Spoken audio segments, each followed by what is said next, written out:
Nitish Rajput YouTube का neutral creator कहलाता है। लोगों को लगता है कि बंदा फैक्ट्स देता है और बैलेंस्ड बनाता है, लेकिन असली कहानी कुछ और है। ये बंदा सिर्फ एक ही साइड को फुल एक्सपोज करता है, दूसरी साइड को इनडायरेक्टली सपोर्ट करता है। जब बात बीजेपी पर आती तो सिस्टम या फिर रूलिंग गवर्नमेंट कहकर बात को साइड में कर देता है। न्यूट्रल होता तो इलेक्टोरल बॉन्ड्स की 45 मिनट्स की वीडियो में बीजेपी का नाम लास्ट के सिर्फ 5-6 मिनट्स तक नहीं लेता, वो भी डायरेक्टली नहीं, रूलिंग गवर्नमेंट कहकर।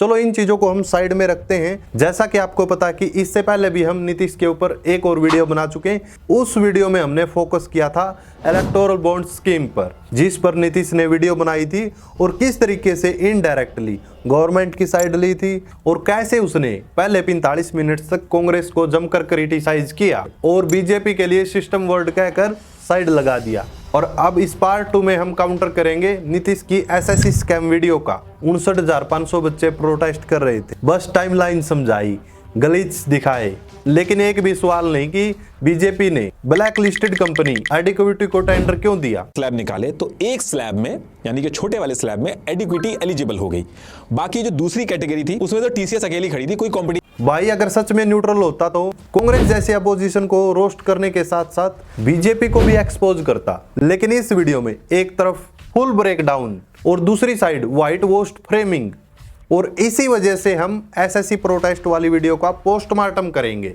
क्या नीतीश ने गलत बोला और किन चीजों को नीतीश ने इग्नोर कर दिया और कैसे न्यूट्रल का मास्क पहन के रूलिंग गवर्नमेंट को बचा ली। और हाँ, ये कोई पर्सनल अटैक नहीं है, ये होगा फैक्ट्स और प्रूफ्स के साथ। निकाले तो एक स्लैब में यानी कि छोटे वाले स्लैब में एडिक्विटी एलिजिबल हो गई, बाकी जो दूसरी कैटेगरी थी उसमें तो टीसीएस अकेली खड़ी थी, कोई लेकिन क्या कुछ करोड़ों रुपए बचाने के लिए गवर्नमेंट को उस कंपनी को कॉन्ट्रैक्ट देना चाहिए जिसका पास्ट पेपर लीक्स मिसमैनेजमेंट से भरा पड़ा है। लेकिन गवर्नमेंट को अपने करोड़ों रुपए की पड़ी है, बच्चों के फ्यूचर और एजुकेशन के साथ खिलवाड़ किया जा रहा है। और गवर्नमेंट चाहे तो कुछ कॉर्पोरेट्स के एक्स्ट्रा टैक्स लेकर पैसा बचा सकती है, साथ ही साथ करप्शन कम करके पैसा बचा सकती है, लेकिन नहीं, घूम फिर कर इनको एजुकेशन के साथ ही कॉम्प्रोमाइज क्यों करना पड़ता है। एडिक्विटी को 2020 में जीडीटी ने ब्लैक लिस्टेड किया था चीटिंग के लिए और 2023 में एमपी पटवारी एग्जाम में, लेकिन ऐसे क्वेश्चन नीतीश पूछ सकता था, लेकिन नहीं पूछे क्योंकि पार्टी के साथ धोखा हो जाता। इससे पहले वाले में 584.92 करोड़ दिया गया था और उससे भी पहले 426.72 करोड़ दिया गया था।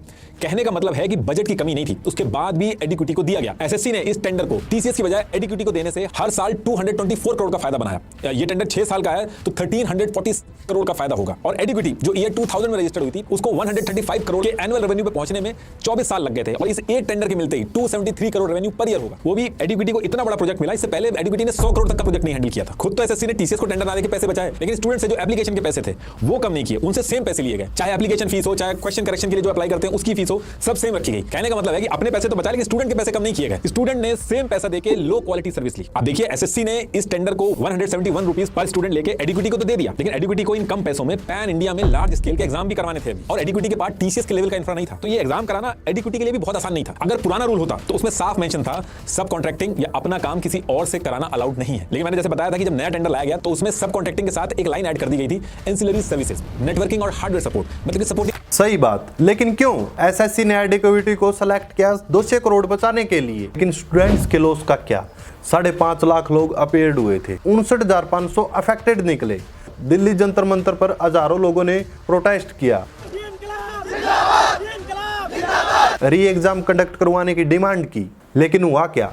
कुछ नहीं। इंडिया के अलग अलग शहरों, कोलकाता, पुणे, इंदौर जैसे शहरों में भी सेम यही सिचुएशन थी, लेकिन कोई सुनवाई नहीं। अंडर ऑक्यूपाइड सेंटर्स का माउस खराब था, माउस ठीक से काम नहीं कर रहा, एक बच्चा बोलता है, 2 बच्चा बोलता है, वो हर बार होता है। वो टीसीएस के साथ भी होता था कि ठीक है माउस ठीक से काम नहीं कर रहा, इशू आ रहा है वगैरह वगैरह वगैरह। लेकिन इतने बड़े लेवल पे इशू होना कि भाई मैक्सिमम मेजॉरिटी बोल रही है, कमेंट्स में भी आप बताओ। री एग्जाम 29 अगस्त 2025 को 3 शिफ्ट्स में हुआ और ये एग्जाम 59,500 लोगों के लिए था।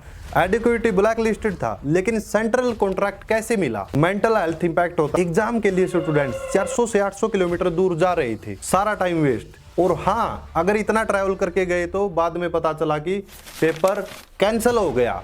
क्यों ये गवर्नमेंट ऐसा कर रही है? बीजेपी को देश के फ्यूचर की पड़ी है या नहीं?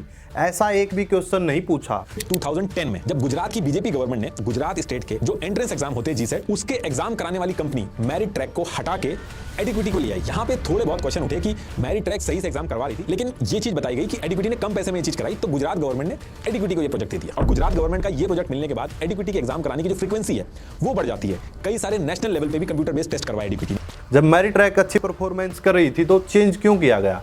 हम लोग भी तो ऐसा रखते हैं कि कोई खराब सामान घर से बाहर फेंक देते हैं, यानी कि जरूरत का सामान रखते हैं और जो वेस्टेज है उसको बाहर फेंक देते हैं। जैसे जैसे बीजेपी स्टेट से सेंट्रल गवर्नमेंट में आने लगी और वैसे ही एडिक्विटी क्यों आने लगी है कि पुराने वाले टेंडर को कैंसिल करके रूल चेंज करके जो एनटीए नया टेंडर लेके आई थी उसमें एडिक्विटी टीसीएस जैसे जाइंट को हरा के ये पूरा का पूरा टेंडर जीत जाती। क्या ये कोई कोइंसिडेंस नहीं था? यहाँ पर भी रूल्स को क्यों मॉडिफाई किया और किसके कहने पर रूल्स को मॉडिफाई किया गया? यहाँ पर भी बहुत सारे क्वेश्चंस नीतीश ने नहीं पूछे। एनटीए वही है जो कभी कोई घोटाला ना एक्सपोज हो करके जी मेंस का रिजल्ट अप्रैल 2025 में रात के 12 बजे रिलीज करवा देता है और कभी 70 लोग नीट में 720 में से 720 नंबर लेकर आते हैं और इस पर भी देश भर में बहुत सारे प्रोटेस्ट हुए, लेकिन गवर्नमेंट ने कुछ नहीं किया और ना ही एनटीए ने वेंडर्स को अच्छे से सिलेक्ट किया।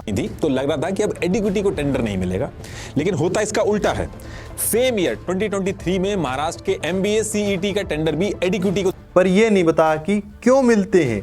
जब हर जगह इसको इनएलिजिबल डिक्लेयर किया जा रहा है तो बीजेपी रूल स्टेट्स वहां पर इसको इतना बढ़ावा क्यों दिया जा रहा है? नीतीश ने इलेक्टोरल बॉन्ड्स वाली वीडियो भी आधे से ज्यादा कांग्रेस पर बनाई थी। एसएससी प्रोटेस्ट वाली वीडियो में भी यही करता है, ना ही डायरेक्ट गवर्नमेंट का नाम लेता और ना ही अच्छे से क्वेश्चन करता। अगला पॉइंट, एक BJP MLA Sanjeev Singh Kushwaha MP के एग्जाम से सडनली एक ही स्कूल से बहुत सारे टॉपर्स निकले और एमएलए जो थे वो उस स्कूल के भी सेक्रेटरी थे, लेकिन नीतीश ने इस चीज को एज ए इंफॉर्मेशन की तरह बताई, ना कि एक्सपोज किया और ना ही कोई क्वेश्चन किया। भाई नीतीश ये नहीं पूछा कि क्या उसमें इसका कोई हाथ था और अगर हाथ था तो बाद में इन्वेस्टिगेशन हुई या नहीं हुई और इन्वेस्टिगेशन में ऐसा क्या हुआ, क्यों बीजेपी ऐसा कर रही है? नीतीश ने कुछ भी नहीं पूछा। नीतीश ने सिलेक्टिव टाइमलाइन और फैक्ट्स साथ ही साथ करप्शन एंगल्स को इग्नोर कर दिया। नीतीश ने टेंडर्स का टाइमलाइन बताया, 3-4 बार कैंसिल होने, एलिजिबिलिटी ट्विस्ट और एडिक्विटी की लोएस्ट बिड, लेकिन ये सिर्फ सरफेस है। वो ये नहीं बताता कि ये ट्विक्स क्यों हुए, स्पेशली एडिक्विटी के फेवर में। फॉर एग्जांपल 2020 में एडिक्विटी को डीजीटी ने ब्लैक लिस्टेड किया चीटिंग के लिए। एमपी पटवारी 2023 लीक में इन्वॉल्व थे, अरेस्ट हुए, फिर भी एसएससी कॉन्ट्रैक्ट मिला। नीतीश इन चीजों को बिगर स्कैम से कनेक्ट नहीं करता, जैसे वेपम एंड एनटीए लीक्स। ये कमी क्यों है और ये सिलेक्टिव है, वो एसएससी के पास्ट ग्लिच बताता है, लेकिन बीजेपी रूल में क्यों इग्नोर हुई, ये सब अवॉइड करता है। और प्रोटेस्ट में स्टूडेंट्स बोल रहे हैं systematic corruption, impact on protest. Nitish video में प्रोटेस्ट को मेंशन करता है, लेकिन ये नहीं पूछता कि एडिक्विटी को गवर्नमेंट क्यों डिफेंड कर रही है। 59,500 बच्चों के फ्यूचर का सवाल, ये चीजें बच्चों को डिमोटिवेट करती हैं क्योंकि रियल कल्प्रिट्स वो छुप जाते हैं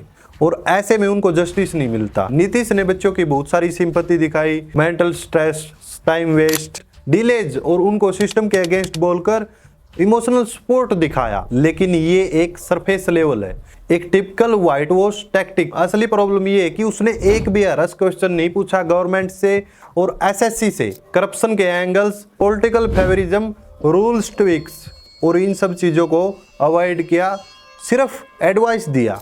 ये उसकी सॉफ्टनेस का क्लासिक एग्जाम्पल है। स्टूडेंट्स को सिंपैथाइज करके वीडियो इमोशनल नोट पर एंड करना और रियल अकाउंटेबिलिटी ना मांगे। नीतीश राजपूत का डबल स्टैंडर्ड, अपोजिशन पर तेज तीर और बीजेपी पर हल्का सा चुभन। लंबी वीडियो बनाएगा, फैक्ट्स को ट्विस्ट करेगा, नैरेटिव बनाएगा और अपनी ऑडियंस को बोल देगा कि ये तो गलत है, लेकिन जैसे ही बीजेपी का नाम आया, कोई बड़ा स्कैम जैसे इलेक्टोरल बॉन्ड्स या एग्जाम लीक्स, तो सिस्टम जैसे वर्ड्स कहकर उन चीजों को साइड कर देता ताकि लोगों को लगे हाँ यार ये तो न्यूट्रल है। लेकिन सच क्या है, ये एक सॉफ्ट बीजेपी सपोर्टर है जो कि राइट विंग ऑडियंस को खुश रखने के लिए फैक्ट्स को ऑफ वेग्ड रखता है। इसको पता है बीजेपी को क्रिटिसाइज करना है, लेकिन इस तरीके से सॉफ्ट तरीके से क्रिटिसाइज करना ताकि राइट विंग वाले भी नाराज ना हो जाएं। मोदी का प्रोपेगेंडा सटल तरीके से पुश करता है और उसके ऑडियंस के जो कि राइट विंगर्स हैं स्पेशली वही कहते हैं कि अनवाइज्ड है। आखिर ये जो राइट विंग वाले हैं यही उसको न्यूट्रल क्यों बोलते हैं? लेफ्ट विंग वाले तो ऐसे बहुत कम लोग देखे हैं, कोई रेयर ही होगा जो कि न्यूट्रल बोलता होगा।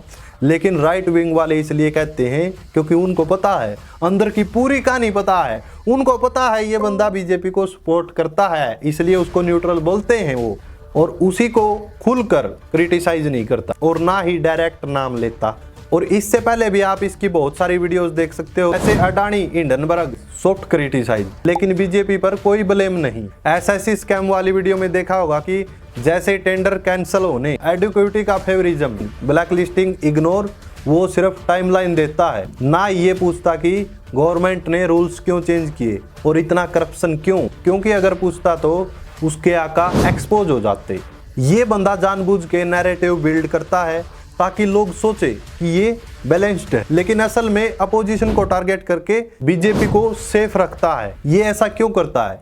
शायद पॉलिटिकल प्रेशर की वजह से और दूसरा रीजन व्यूज की वजह से। इसके चैनल पर 5 मिलियन प्लस सब्सक्राइबर्स हैं और बहुत सारी ऑडियंस राइट विंगर्स है और नीतीश नहीं चाहता कि ना ही उसकी आलोचना राइट विंग से हो और ना ही लेफ्ट विंग से हो। वो अपनी इमेज को बचाना चाहता है, सटल तरीके से ये सारी चीजें करता है और ये डबल स्टैंडर्ड देश के लिए खतरनाक है क्योंकि ये लोगों की सोच को मैनिपुलेट करता है और ये सब कुछ चलता रहेगा जब तक हम एक्सपोज ना करें। और इस सॉफ्ट कॉर्नर का नुकसान क्या है?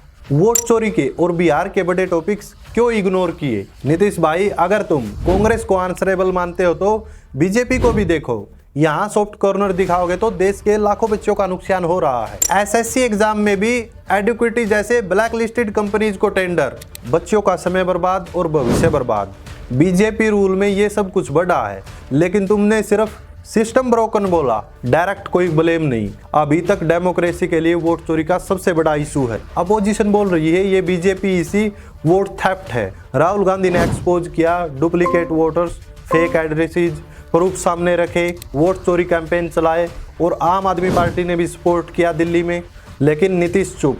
बिहार इलेक्शंस 2025 से पहले ये इतना बड़ा स्कैम और राहुल गांधी ने प्रेस कॉन्फ्रेंस भी की, लेकिन तुम्हारे चैनल पर कोई वीडियो नहीं क्योंकि यहाँ पर बीजेपी एक्सपोज हो रही है। इससे नुकसान किसका? बिहार के लाखों वोटर्स का जो पुअर, माइग्रेंट्स, मिनोरिटीज हैं, उनके नाम डिलीट हो रहे हैं ताकि बीजेपी जीत सके। ईसीआई की क्रेडिबिलिटी खतरे में है और ये सब कुछ डेमोक्रेसी का मर्डर है। लेकिन नीतीश जैसे न्यूट्रल लोग चुप रहकर इसको नॉर्मल बना देते हैं। Ethanol scams, foreign policy failures, इन सब पर जीरो वीडियोज, क्योंकि ये सब कुछ बीजेपी के अंडर हुआ। एक्सपोज करोगे तो सॉफ्ट इमेज खराब और तुम्हारी सॉफ्टनेस से ये सब कुछ कंटिन्यू होता रहेगा। नीतीश राजपूत, अगर सच में न्यूट्रल बनना है तो जितना कांग्रेस को क्रिटिसाइज करते हो और बीजेपी को भी उसी सेम लेवल पर करो, क्योंकि फिलहाल के टाइम पर बीजेपी की गवर्नमेंट है। और एसएससी वाली वीडियो में पूछना चाहिए था, रूल्स क्यों बदले, ब्लैक लिस्टेड कंपनीज को टेंडर क्यों और ये सब करप्शन है क्या? ये क्वेश्चन क्यों नहीं पूछे? नीतीश, मैं तुझे चैलेंज करता हूँ, अभी भी टाइम है, वोट चोरी पर वीडियो बनाकर दिखा, बिहार एसआईआर पर वीडियो बनाकर दिखा और राहुल गांधी के फैक्ट्स यूज करना। इससे बीजेपी की रियलिटी दिखाओ और ये अपना सॉफ्ट कॉर्नर छोड़ो, डायरेक्ट बीजेपी का नाम लो और बीजेपी को फुल एक्सपोज करो, क्रिटिसाइज करो और तभी न्यूट्रल लगोगे। क्या ये बंदा सच में न्यूट्रल है या फिर न्यूट्रलिटी का ढोंग करता है? कमेंट सेक्शन में जरूर बताएं और ये भी जरूर बताएं कि नेक्स्ट वीडियो किस टॉपिक पर होनी चाहिए।